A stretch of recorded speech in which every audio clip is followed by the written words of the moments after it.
Okay, so profit. We all want profit. Unless you're happy without money. No judgment on anyone except for myself, but I need money to pay for my internet because I'm well aware that the only thing that makes me happy is pictures of cats and dogs. Anyway, profit. How do you find profit? Well, I'll tell you, person that has a job and probably knows more about this than some 17-year-old schmuck. My name is Izzy, by the way. I did not introduce myself, and I'm not going to. So let's make an imaginary situation where perhaps you're selling two different desserts. How about mini baklava and honey cinnamon roll-ups? Fun fact, I actually decided to make both items myself, and I'm pretty surprised with how okay they tasted. Because me and my 3 brain cells can't do anything. It would cost somewhere around $10.41 for one batch of 30 mini baklava and about 35 cents for one, while the roll-ups would cost about $14.06 to make 24 and $1.35 for a singular one. In this imaginary scenario, I'm going to sell 3 mini baklava for $4 and 2 honey cinnamon roll-ups for $4 as well. My constraints are time limit, as I can only sell 100 items in 2 hours. Crippling sadness. Can't do anything. And my truck can only hold 60 mini baklava and 48 roll-ups because the rest of the fridge is going to be filled with Ben & Jerry's cookie dough ice cream.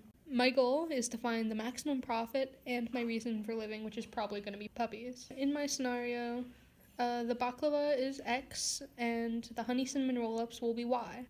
X has to be greater than or equal to 0 because I can't sell less than 0. Same thing with Y. Because I can only hold 60 mini baklava in the fridge, and because I can only hold 60 mini baklava in the fridge, I can't sell more than that, so X has to be less than or equal to 60. It's the same thing with Y. I can only hold 48 in the fridge, so I have to sell less than or equal to 48. And together, X and Y, how much I sell of those, has to be less than or equal to 100 because of my time limit where I can only sell 100 items in 2 hours. My 6th inequality, these are called inequalities by the way, this specific inequality is to figure out how much I need to make in order to make my money back. And in this case, it would be 0.35 x plus 1.35 y has to be greater than or equal to $24.48. The $24.48 is how much it would cost to make the 60 mini baklava and 48 honey cinnamon roll-ups. So that's how much I need to make back.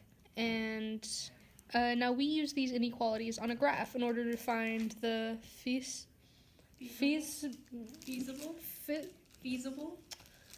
profit zone. The area that is shaded in by all the inequalities, the darkest area, that's our profit zone because anything inside that zone is a profitable amount of items because X is the baklava and Y is the roll-ups.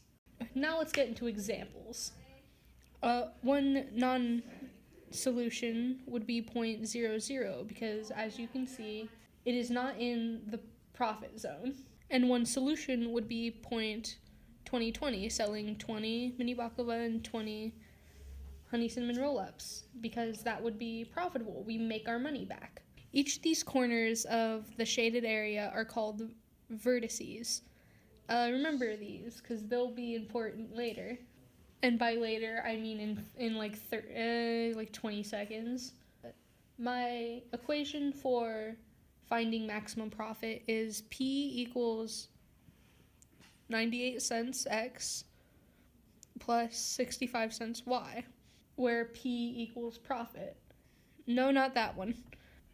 In order to get the 98 cents, I subtracted the cost of making one mini baklava from the price I'm selling them for. And I got 98 cents, and I did the same thing with the roll-ups. Now I'm going to plug all the vertices into the profit equation because it is the farthest our profit area can have. As I plug each vertex into the profit equation, I get the maximum profit for selling those specific number of items. The vertex that gave me the most profit is 60 mini baklava and 40 honey cinnamon roll-ups. And that specific Vertex gave me a maximum profit of $84.80. Thank you for your time. I'm gonna go cry myself to sleep now. Have a nice day. I'm sorry. Should I apologize? I'm sorry.